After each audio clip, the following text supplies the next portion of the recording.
Olá, meus amigos no Brasil. Olá, meus amigos em todos os lugares aonde chega esse noticiário. Novamente com vocês, Marcos Iskin, falando da linda e florida cidade de Holon. Hoje, terça-feira, dia 29 de setembro de 2020, dia 11 de Tishrei de 5781, o primeiro dia depois do fim de Yom Kippur. Logicamente, eu desejo a todos vocês que tenham sido inscritos no livro da vida, no livro da saúde, do sustento, da paz e da harmonia familiar. E quero mencionar a vocês que hoje é um dia importantíssimo na vida minha e de minha esposa, uma vez que completamos hoje exatamente 5 anos de vida aqui em Israel, onde nos sentimos tremendamente bem acolhidos. Os assuntos de hoje, meus amigos, a feroz quarentena que vivemos em Israel, os problemas do nosso vizinho do norte, o Líbano, que se agravam, a questão se a Síria realmente estaria analisando paz com Israel, e Israel e Líbano provavelmente terão conversações diretas sobre fronteira marítima. Começando sobre a questão da quarentena. Israel vem sofrendo um aumento inimaginável dos casos de Covid-19. Nós tivemos até agora, nos últimos dias, um número surpreendente de 8.500 novos infectados por dia, um número para um país tão pequeno como Israel de expressão imensa. Nós estamos também muito próximos de 800 internados em situação grave ou gravíssima em Israel, o que também acende uma luz vermelha tremenda. Para tentar lutar contra essa situação terrível, o governo israelense decretou uma nova quarentena bastante mais rigorosa do que a anterior. Na quarentena atual, nós podemos sair das nossas casas até o limite de 1.000 metros de distância. No entanto, a parte de serviços e de comércio em Israel está totalmente fechada. Funcionam tão somente supermercados, farmácias, hospitais e clínicas, rádio e TV e os serviços essenciais, exclusivamente essenciais de manutenção de água, luz, gás e telefone. No restante, a economia israelense está totalmente fechada. Não há lojas, não há shoppings, não há cinemas, bares, restaurantes, lojas de qualquer tipo, enfim, uma economia totalmente fechada, o que seguramente abalará de forma sensível a economia e o bem-estar dos israelenses, bem como um golpe bastante grande na situação de emprego. Nós sabemos que esta situação dramática deverá ocorrer por pelo menos 2 semanas, mas nós não sabemos como terminará. Há a possibilidade que ao final de 2 semanas seja estendido, da mesma forma como pode ser amenizado um pouco, mas não temos nenhuma informação, porque também não chegou ao público a informação de quais serão os parâmetros de análise da saída da situação atual. Esperemos pelo melhor. Amigos, o nosso vizinho do norte, o Líbano, vê seus problemas aumentarem e se aprofundarem. Depois da violentíssima explosão em 4 de agosto passado, que devastou o centro de Beirute, causando 300 mil desabrigados, o governo libanês renunciou. Para novo primeiro-ministro, chamaram Mustafa Diab, que era embaixador do Líbano na Alemanha. Na semana passada, em bairro residencial, no sul do Líbano, houve nova e violenta explosão numa aldeia. Era um paiol do Hezbollah que estava localizado em área residencial. O número de vítimas é absolutamente desconhecido, porque o Hezbollah impediu acesso às informações, ele que domina aquela região. No último sábado, para agravar ainda mais a situação libanesa, Diab renunciou, antes de completar 1 mês no cargo, exatamente 26 dias depois de nomeado.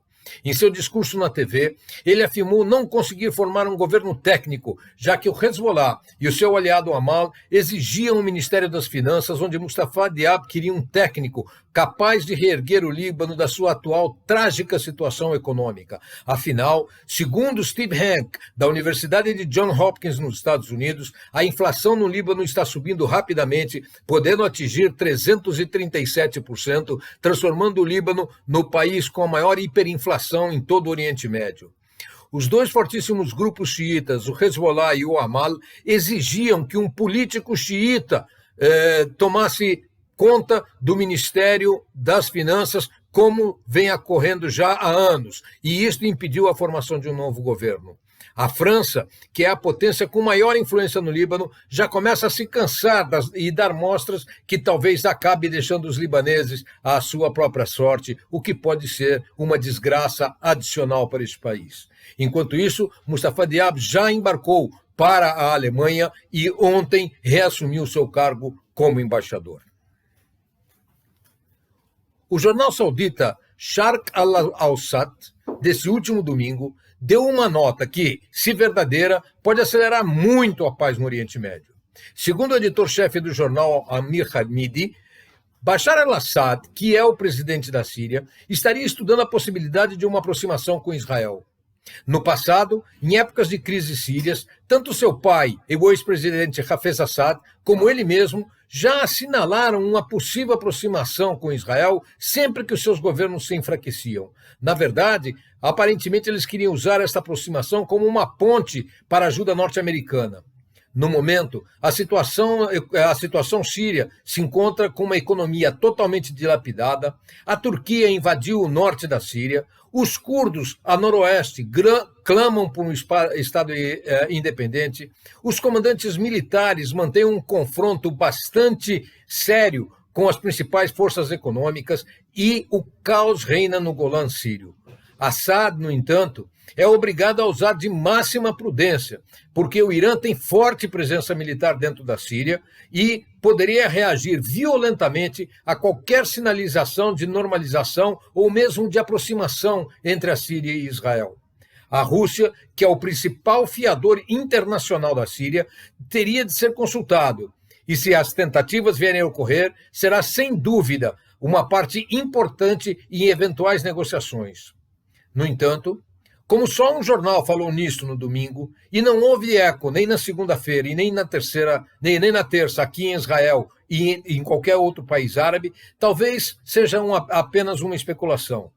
Mas, de qualquer forma, estamos vendo rápidas mudanças no Oriente Médio, como dois icebergs que se distanciam. De um lado, diversos governos sunitas se mostram dispostos a estreitar laços com Israel.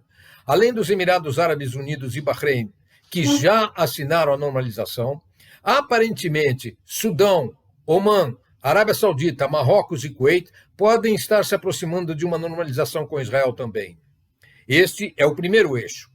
O segundo eixo é composto pelo Irã xiita e pelos países simpáticos à Irmandade Muçulmana, liderados pela Turquia e que incluem o Catar, o Hamas, a Jihad Islâmica e, por paradoxal que possa parecer, também a Organização de Libertação da Palestina, arqui-inimiga do Hamas. E já que falamos em negociações, o jornal israelense Jerusalem Post noticiou que Israel e Líbano deverão iniciar negociações diretas já no fim de Sukkot, em menos de 15 dias, e as negociações serão inicialmente sobre a fronteira marítima, questão que está em aberta há 10 anos, pelo menos. As imensas reservas de gás descobertas por Israel levantou para o território libanês o interesse na definição de fronteiras marítimas, de forma a poder também ele, Líbano, explorar o gás descoberto. O Hezbollah, movimento terrorista que tem um braço político, sempre barrou negociações diretas entre o Líbano e Israel. Tudo mudou a partir da explosão no porto de Beirute, que levou a massiva perda de proeminência do Hezbollah na sociedade libanesa. Segundo o Jerusalem Post, as conversações se darão em solo libanês, na sede do Comando Militar da ONU, na cidade de Ras Nakura, exatamente ao lado de Rosh Hanikra, sob mediação norte-americana, sendo a ONU observadora. Israel não concordou que a ONU fosse parte, além de observadora.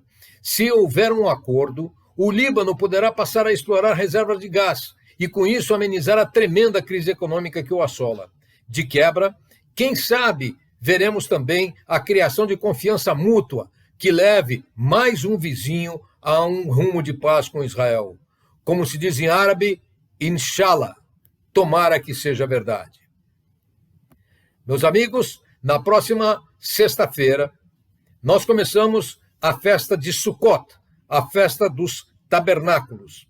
A festa dos tabernáculos é também a festa da colheita, uma vez que se inicia o outono e a colheita em Israel. Durante a festa de Sukkot é feita a tradicional Tfilat HaGeshem, a oração da chuva, aonde se pede pela chuva no Oriente Médio.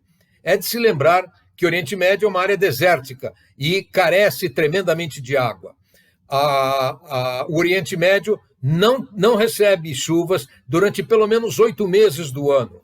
E as chuvas se concentram no período de fim de outono e no inverno. As orações a oração da chuva coincide com o início das chuvas aqui no Oriente Médio, e eu me lembro perfeitamente, na primeira vez que eu participei desta oração no Kotel HaMaaravi, no Muro Ocidental, que no Brasil também é conhecido como Muro das Lamentações, e isto ocorreu em 1968, numa visita aqui a Israel. Durante o início desta oração, caíram as primeiras gotas de chuva, e depois de praticamente 8 meses de seca, e eu me lembro como fiquei totalmente arrepiado, emocionadíssimo. Esperemos que nós tenhamos um inverno chuvoso, como foi o último. Israel passou muitos anos, aliás, não só Israel, todo o Oriente Médio, passou muitos anos de uma seca tremenda que praticamente podia até esgotar o Mar da Galileia, que estava chegando ao seu ponto mínimo de não retorno. Graças a Deus tivemos um inverno chuvoso no ano que passou, e isto recompôs tremendamente os aquíferos aqui em Israel e em outros países do Oriente Médio. Esperemos que novamente sejamos abençoados com chuvas em quantidades suficientes para manter o nível necessário de abastecimento, mas que não sejam tão fortes que causem, Deus nos livre, inundações e prejuízos. Amigos, eu gostaria de lhes pedir que responda ao questionário que está sendo colocado hoje, tanto na minha página do Facebook, como nas minhas comunicações por WhatsApp. Eu preciso saber se nós devemos continuar com um noticiário semanal de 15 minutos ou reduzi-lo para um noticiário semanal de 7 minutos, ou ainda 2 noticiários semanais, às segundas e quintas, de apenas 5 minutos. É importante para que eu atenda os anseios de você que me assiste semanalmente. Amigos, peço ainda que não se esqueçam de registrarem-se no nosso canal, deixarem o seu like e também clicarem no sininho para serem informados das novas mensagens. Um imenso abraço, um voto de festa de Sukkot feliz, embora neste ano, pela primeira vez, será impossível cumprir a obrigação de convidar pessoas a comerem na sua sukkah, no seu tabernáculo. Este ano, infelizmente, isso em Israel será impossível, mas que façamos isso de forma virtual e tenhamos um ano de paz, alegria e saúde. Até a semana que vem, se Deus quiser.